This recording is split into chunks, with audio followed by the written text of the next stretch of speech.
tidak punya perencanaan strategis. Dalam apa? Masalah kesehatan. Kesehatan siapa? Warga negaranya, bangsanya. Nggak ada konsepnya. Mana? Jangan-jangan hanya jabat aja duduk manis di kantor. Itu tadi pengangguran terselubung. Sekarang ini banyak pengangguran terselubung loh. Tahu nggak pengangguran terselubung? Karena jabatan, pangkat naik, ini naik, tapi nggak ada kerjanya.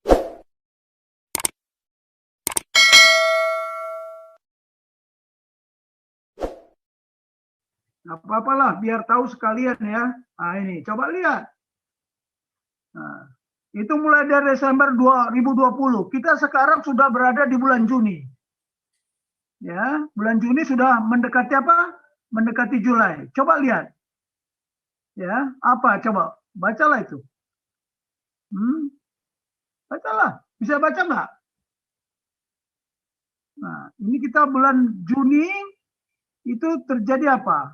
Shop running out of supplies. Kemudian lokal apa itu? Lokal protes. Ya, di mana-mana terjadi protes secara umum. Kemudian army checkpoints get apa itu?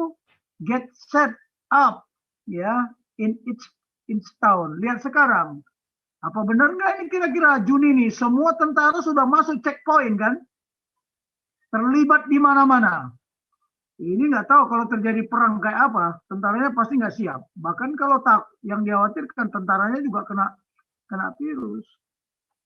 Nah, kita lihat aja nanti Juli, udah dekat juga ini. National Civil Unrest takes off. Local government start pulling out. COVID-21 vaksin develop. COVID vaksin 19 sudah nggak laku.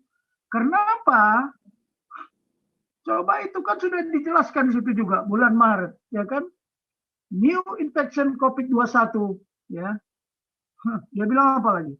Much more deadly than COVID-19. Jadi sekarang ini virusnya lebih gawat dan lebih cepat merebak, makanya jangan heran. Meningkatnya itu pakai deret, bukan deret hitung sekarang, deret ukur sebentar lagi. Nah inilah agenda New World Order Plan, ya bulannya udah jelas. Bahkan sebentar lagi nanti kita Desember itu harus punya paspor kesehatan itu. Makanya udah ada demo juga itu kan, paspor kesehatan itu untuk binatang kan begitu. Makanya yang begini-begini coba lihat di mana-mana udah terjadi, bukan hanya di Indonesia, belahan dunia. Dan ini klaster saya ini dari kemarin tuh nggak tembus virus, ini satu orang kena ini sebelah rumah lagi. Barusan dokter tadi sampai sore itu ngecek sekeluarga itu. Kita nggak berani keluar rumah ini Pak Paul, ya kan? Tapi nggak apa-apa lah, kita kan sudah menjaga diri. Nah inilah agendanya Pak Paul. Sebenarnya saya menganalisa lagi banyak, bukan hanya ini aja. Apa sebabnya virusnya tadi ini tertidur kok bangun gitu loh. Ada penyebabnya, tapi nggak usah kita bahas sekarang lah ya, nanti aja lah. Nah itu tadi Pak Dio, karena kita tidak bekerja. Dari kemarin sudah saya katakan kan, proses pengambilan keputusan di negara ini saya melihat. Ya karena saya memang, gimana ya, saya mendalami sekali loh. Bagaimana proses pengambilan keputusan ya sebelum terjadi. Pada saat terjadi dan setelah terjadi, itulah kerjanya seorang jenderal. Itulah kerjanya seorang panglima. Presiden itu panglima tertinggi loh. Makanya kepemimpinan negarawan, dia juga harus memiliki, di samping karakter, kemarin sudah saya bilang, dia harus punya kompetensi. Kalau tidak ada kompetensi ya, sorry aja lah. Pengambilan keputusan gimana? Pengambilan keputusan, mimpi dari tidur. Bangun pagi, ya nggak bisa. Makanya harus ada intelijen. Tapi kita sudah jebol. Saya buat apa namanya, buat YouTube itu bulan Maret itu saking jengkelnya saya itu. Masa sampai bulan Maret belum ada yang bertanggung jawab serangan virus? Cek aja. Saya tahu persis karena saya juga ikut menyarankan kan. Ya, tanggal 10 Metro TV ribut, siapa yang bertanggung jawab? Ya, bertanggung jawab terhadap bencana nasional serangan virus. Tanggal 10 itu, tanya aja si Leonard Samosir itu, dia bicara sama siapa di TV. Terus tanggal 11, kebetulan kami rapat di Ikatan Keluarga Alumni Lemhanas, di Lemhanas sana, di Jalan Kebun Siri. Salah satu ada anggota percepatan apa namanya, percepatan penanggulangan virus, namanya Dr. Abidin Sasiregar. Dia tanya ke saya, Bang, ini siapa yang apa ya untuk bertanggung jawab? Oh, ini baru dengar TV tadi malam, saya bilang. Kemarin pagi, tanggal 10. Terus siapa yang mau kalian tunjuk? Kalian mau nunjuk wakil presiden? Kalau mau nunjuk wakil presiden Maruf Amin, sama aja kalian kirim ke neraka, saya bilang. Bagaimana kalau JK? Waduh, JK lagi, Podomawon, saya bilang. Terus siapa, Bang? Ya, Ketua BNPB lah. Badan Nasional Penanggulangan Bencana. Kenapa? Karena kita belum tahu senjata ini senjata biologis enggak, virus ini. Kalau virus ini senjata biologis, ya udah, Menhan sama TNI ngambil alih. Nah itu. Nah, tapi salah. Yang saya sarankan komando gugus tugas, dibikinnya ketua gugus tugas. Ya sudahlah, bubarlah. Ketua gugus tugas nggak punya komando. Hanya bisa mengimbau, babak belur. Malah salah prediksi lagi. Aduh, paling 50.000 nanti. Baca aja lah. Buka aja di dijal. Oh, nanti paling puncak-puncaknya bulan Juni. Pada saat musim panas itu pasti turun. Wah, nggak taunya berkembang. Saya memperkirakan di konsep saya itu jelas, dulu pernah saya kirim sama Pak Paul. Saya bilang apa? Di atas 900.000 kena. Kan benar? Maka sekarang udah 2 juta. Udah 2 juta loh. Hari ini mungkin 2 juta lebih. Itu yang terkena. Yang meninggal sudah berapa? Yang meninggal sudah berapa? Nah, yang begini-beginilah. Apakah negara ini, pemerintah ini melindungi? Karena sudah abai sejak awalnya. Abai sudah awalnya. Sekarang untuk apa disuntik-suntik vaksin? Nah, di dalam kita sendiri. Itu tadi yang saya katakan. Self-weapon destruction, ribut. Ada vaksin Nusantara, ini ada baru lagi di vaksin baru ini. Apa namanya? Ivermectin, nggak tahu lah itu namanya. Apa segala macam persetan lah dengan vaksin. Kalau saya hanya bagaimana saya jaga diri saya kok. Hanya 2, spiritual action dan physical action. Saya udah komentar, buka aja itu YouTube saya Pak Paul, itu bulan Maret saya tayangkan ini. Ya, kesalahan kita semua. Ya, virus, ancaman virus sudah ada di depan rumah. Itu YouTube saya tuh di Topman Channel itu. Pertama kali saya melemparkan YouTube saya sampai 1 jam lebih. Nah, yang begitu-begitu. Nah, kemudian ada YouTube kedua. Inilah saatnya kita bersatu. Bukan bersatu, ribut malah. Ya, ada di running text itu bersatu menghadapi virus, bersatu menghadapi virus. Hanya kalimat doang. Makanya kalau Pak Dio bilang, apakah kita sudah track sama Pancasila? Mana buktinya? Ya nanti kita sampaikanlah di sini. Ya, mudah-mudahan saya kuat. Ini terus-menerus kok saya kerjain. Ya. Kalau apa yang harus dikerjakan seorang presiden untuk melaksanakan apa? Tugas dan tanggung jawabnya. Ya, sesuaikah dengan waktu dia kampanye, dengan apa yang dilakukannya sekarang. Yang kedua, sudah sesuai nggak dengan apa? Dengan amanat konstitusi. Kalau saya mau sampaikan sumpahnya aja salah, terus gimana? Sumpah yang disampaikan itu presiden salah. Buktikan aja Pak Paul, tayangkan sekarang. Biar kita koreksi sama-sama di mana salahnya. Oh, sumpahnya udah salah, bagaimana mau benar melakukannya? Nah, ya ini, saya bongkar aja lah. Aku mau digantung-gantung lah. Memang salah, mau apa? Nah, kita sampaikan kebenaran kan begitu. Buktikanlah mana. Hati-hati loh, nggak gampang jadi presiden itu. Punya karakter boleh. Tapi tanpa kompetensi, ya nggak jalan. Nah, sekarang harusnya menteri-menterinya dong yang bantu. Ini sebenarnya udah darurat. Saya udah katakan dari awal kan, darurat ideologi. Darurat politik, darurat ekonomi, darurat sosial budaya. Tadi Pak Dio juga menyatakan budaya kita ini masih ada peradaban enggak? kemudian darurat pertahanan, darurat keamanan. Nah, keamanan ini yang paling parah. Paling parah. Kenapa TNI tidak menunggu perintah? Selalu menunggu perintah karena diikat sama undang-undang. Nantilah kita bongkar, Pak Paul. Semua saya bongkar di sini. Dan ini memang kenyataan, kebenaran. Jangan sampai nanti generasi muda kita hancur lagi, nggak tahu kebenaran. Ya. Nah ini contoh. Coba Pak Paul tayangkan lagi yang kebetulan. Apakah COVID ini kebetulan atau sengaja? Ya udah buka aja Pak Paul. Udah lama ini mau saya sampaikan. Yang kedua, ada slide kedua itu.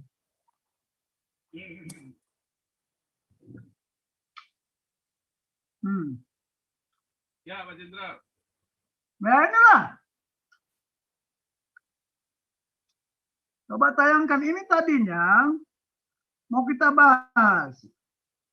Ya, satu hal yang terlambat pemerintah ini, jujur aja, saya sampaikan di sini kebenaran. Tidak punya perencanaan strategis. Dalam apa? Masalah kesehatan. Kesehatan siapa? Warga negaranya. Bangsanya. Nggak ada konsepnya. Mana? Ada nggak konsepnya? Sekarang saya mau tanya. Dari Menteri Kesehatan ke Menteri Kesehatan, saya hanya melihat hanya Siti Fadila, Bu Siti Fadila yang punya strategi masalah kesehatan. Tetapi itu sudah tidak valid. Karena harus direvisi. Karena perkembangan penyakit, perkembangan virus ini, kan dia bermutasi-bermutasi. Yang lain itu nggak ada. Ada nggak? Saya mau tanya lah. 6 tahun pemerintahan ini, ada nggak konsep strategi menalangi pandemi flu? Ada nggak? Padahal lesson learned sudah pernah terjadi. Ya, sebelum-sebelumnya itu sudah terjadi, tapi kita nggak waspada. Pertanyaannya, Tuhan sudah pernah memerintahkan nggak? Tuhan sudah menyampaikan perintahnya nggak kepada kita? Oh sudah. Tetapi itu tadi tidak hampir semua negara lengah, abai. Tuhan sudah bilang kok, waspadalah, nanti akan ada kerajaan melawan kerajaan, bangsa melawan bangsa. Pestilensi, wabah penyakit, bahaya kelaparan, gempa, udah ada kok. Tetapi kita menganalisa nggak? Menjabarkan nggak perintah Tuhan? Nggak percaya. Sudah datang di depan batang hidung baru teriak-teriak, Tuhan, Tuhan, Tuhan. Kan begitu. Ya udah, kalau Tuhan juga bilang di kitab Wahyu, 1/4 penduduk bumi ini akan mati, terus mau bagaimana? Mau kita bantah? Dengan apa membantahnya orang nubuat? Ini paradigma virus ya. Buka, ini coba lihat. Ya, kita bicara perspektif kesehatan manusia dan lingkungan hidup secara holistik. Coba buka pelan-pelan, Pak Paul. Ini seharusnya saya nggak ngomong ini, yang ngomong ini harusnya ya para dokter lah, ya. Coba bukalah. Nah itu coba. Apakah ini kebetulan muncul tiba-tiba? Oh enggak. Ya. Banyaklah di sini ya. Tapi kalau kita bicarakan ini sampai besok pagi nggak selesai Pak Paul. Berapa lembar itu? Nanti kita cari waktu sendirilah. Ya kan? Sekarang apa yang harus kita lakukan? Makanya dari awal dulu mana si Kopi Kristi? Wah, jenderal orang Kristen ya? Iya. Protestan iya. Waduh, kalau perintah negara ini suruh vaksin, Anda vaksin nggak? Oh enggak. Kenapa? Why? I don't want to be vaksin. Kenapa saya nggak mau divaksin? Karena saya punya spiritual action. Spiritual action itu apa? Saya percaya sama Tuhan, satu. Tapi ada juga, jangan spiritual action aja. Harus ada physical action. Baca di komentar saya itu. Wah ini nanti, ini perintah Tuhan di Roma 13. Anda semukio. Itu pemerintahan yang diizinkan Tuhan atau yang ditetapkan Tuhan. Sekarang tanya, pemerintah Indonesia ini diizinkan Tuhan atau ditetapkan sama Tuhan? Kapan presiden didampingi oleh nabi? Kalau dulu Daud ada nabi, Saul ada nabi. Itu betul. betul, itu ditetapkan Tuhan, malah Tuhan suruh milih. Tapi kalau sekarang ini seizin Tuhan. Karena apa? Ya melalui demokrasi. Nah ini yang begini-begini tolong ya. Tolong, saya bukan mengajak Anda supaya tidak vaksin. Silakan aja yang mau vaksin. Tapi saya bertahan. Bagaimana saya ada spiritual action, ada physical action. Di rumah ini saya selalu makan minuman herbal. Ya, bagaimana saya punya antibody walaupun saya udah umur 67 tahun. Ya. Bahkan saya termasuk komorbid namanya, iya. Kadang-kadang tekanan darah tinggi, ya kan? Ya malum lah. Dulu olahragawan terus, ya kan? Kalau sekarang udah kurang olahraga. Kenapa mau kurang olahraga? Karena udara ini udah kotor semua. Oh, virusnya ada di mana-mana kok. Makanya informasi itu penting. Inilah, apakah muncul tiba-tiba? Tunggu dulu. Coba kita pelajari. Ya sekarang kan saya juga lagi menganalisa ini. Kenapa virus ini yang sudah tidur? Kenapa di Wuhan? Kejadiannya kenapa di Wuhan? Inilah bicara intelijen. Oke lah ya Pak Paul, kita nggak bicara ini lagi. Tapi karena saya tadi, nanti kita cari waktu sendiri lah ya. Ini panjang ini ceritanya ini. Sampai hari ini aja kita belum jelas. Lah lucunya begini ya, untuk SARS saja, virus SARS sama IP8 saja belum ketemu. Jadi era ini sekarang, era coba-coba. Coba virus ini, vaksin ini, coba vaksin ini, coba vaksin ini. Nah, saya barusan ditelepon dari Tarutung itu. Pung, gimana nih Pung? Kami suntik. Ya, tapi kemarin itu saya belum suntik ini Pung, baru mau ke rumah sakit. Tapi dua orang kemarin suntik mati. Nah, terus bagaimana saya menjawabnya? Yang begini-begini tadi Pak Dio bilang, udah pada track, ya belum lah. Sekarang semuanya serba spontanitas kok, bukan responsif. Harusnya ada rencana kampanye. Rencana kampanye menghadapi apa? Menghadapi serangan virus COVID-19. Virus ini lebih berbahaya dari perang ya. Coba udah berapa yang meninggal udah 5.000 lebih atau berapa? Bayangkan 5.000 lebih. Ya, berarti sudah tidak menjalankan konstitusi dong. Jangan spontanitas. Dan sekarang saya tidak tahu ya bagaimana kekuatan finansial negara ini, kekuatan dan kemampuannya untuk menangani virus ini. Saya nggak tahu, karena saya kan tidak terlibat di dalam pemerintahan. Tapi saya menganalisa, apakah semua kebetulan? Apakah semua kebetulan? Nah, ini Bill Gates juga, kan kita nggak tahu. Di Amerika tuh demo terus. Ya kita lihat aja agenda tadi Pak Paul. Oke lah ya, saya coba menjawab tadi yang dikatakan Pak Dio, tapi secara gamblang aja ya. Kalau detail ya nanti kita kupas. Ya, apakah sudah melaksanakan tugas yang disampaikan oleh konstitusi? Jadi begini, di militer itu ada ajaran, ada doktrin ya. Doktrin itu jangan dibilang indoktrinasi. Jadi ada ajaran. Begitu kita ada tugas, apalagi tugas itu sudah dikhususkan, diamanatkan. Ya, pertama apa? Melindungi segenap bangsa Indonesia, melindungi seluruh tumpah darah Indonesia. Tapi kita harus analisa tugas untuk apa? Karena itu tugas khusus, masih banyak tugas-tugas di dalamnya. Ya, anaknya lah yang harus ditelurkan gitu. Contoh, melindungi segenap bangsa Indonesia dari ancaman serangan virus. Udah dijabarkan nggak? Waduh, banyak sekali tugas-tugasnya. Dulu udah pernah saya sampaikan ke Pak Paul konsepnya. Tapi nanti kita tayangkan lagi lah. Bahkan ini pun udah saya kasihkan ke Mabes TNI loh. Segera membuat rencana kampanye. Ya, kampanye. Kalau kampanye itu dilaksanakan, operasi itu dilaksanakan bersamaan. Gabungan paduan, gabungan TNI sama rakyat. Paduan itu dengan instansi terkait yang bukan penyelenggara negara, pemangku kepentingan. Sama-sama, seragam serentak. Ini kan tidak. Kalau mau lihat sejarahnya dulu, waduh, PSBB saja. Jakarta bulan sekian, habis itu tunggu 2 bulan baru Jawa Barat, 3 bulan kemudian baru Jawa Timur. Ya virusnya mana bisa diatur PSBB? Manusianya, cobalah lihat bodohnya kita ini ya, saya katakan kita bodoh. Ya, bodohnya kita ini menangani kayak begitu. Nah, sekarang saya waspada lagi, Vietnam jebol. Taiwan jebol ini. Taiwan jebol juga dia. 60 orang mati kan? Gara-gara virus baru ini, yang COVID-21 ini. Yang sandinya ada macam-macam. Cobalah. Karena dari India katanya masuk ke sana. Yang begini-begini ya, ini banyak ini. Kalau kita mau cerita ini, aduh, pusing lah saya. Di samping ada rencana kampanye, ada lagi namanya rencana operasi tanggap darurat. Nah, rencana operasi tanggap darurat.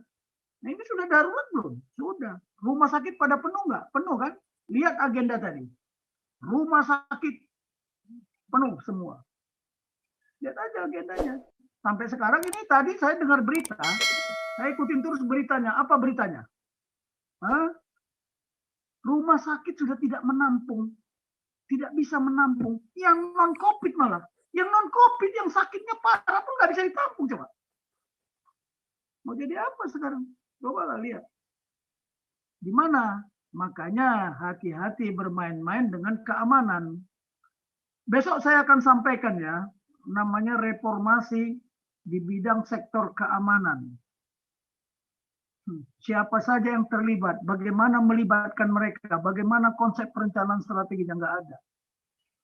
Ditambah lagi sekarang, sudah darurat kesehatan, sibuk dengan kampanye ini.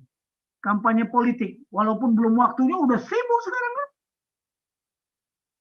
Nah, mana yang fokus, makanya nggak ada. Ini coba lanjut lagi ke bawah sedikit Pak Paul. Nah, coba ini udah terjadi semua ini, cobalah. Ada simulasi pandemi akibat virus corona pada acara event 201 yang diadakan di mana coba. Itu udah disimulasi coba. Aneh kan? 2019 Oktober. Sebelum kejadian di Wuhan, berarti apa? Memang sudah perencanaan. Ini harusnya orang Intel yang dapat data ini. Terus laporkan kepada pemerintah negara rapat. Bagaimana proses pengambilan keputusan, merencanakan. Merencanakan apa? Perencanaan strategis. Menghadapi krisis. Ini udah krisis nggak kita? Udah krisis. Kalau ditanya perencanaannya mana? Nggak ada. Terus gimana akuntabilitasnya? Akuntabel sama transparansinya mana? Strategic vision-nya mana? Punya strategic vision nggak? Hati-hatilah. Oke lah, inilah Pak Paul. Panjang ini, banyak ini. Coba nanti kalau memang apa, kita harus membahas tersendiri ini masalah ini. Ini harusnya melibatkan juga, kalau perlu diundang itu dokter-dokter itu semua. Orang badan intelijen juga suruh buka. Jangan-jangan hanya jabat aja duduk manis di kantor, itu tadi pengangguran terselubung. Sekarang ini banyak pengangguran terselubung loh. Tahu nggak pengangguran terselubung? Kena jabatan, pangkat naik, ini naik, tapi nggak ada kerjanya. Coba ditanya, panggil dia, kumpulkan. Bisa nggak dia bikin pekerjaannya? Nggak bisa. Kenapa? Ya itu tadi. Paradigma nyaman, nggak mau diganggu.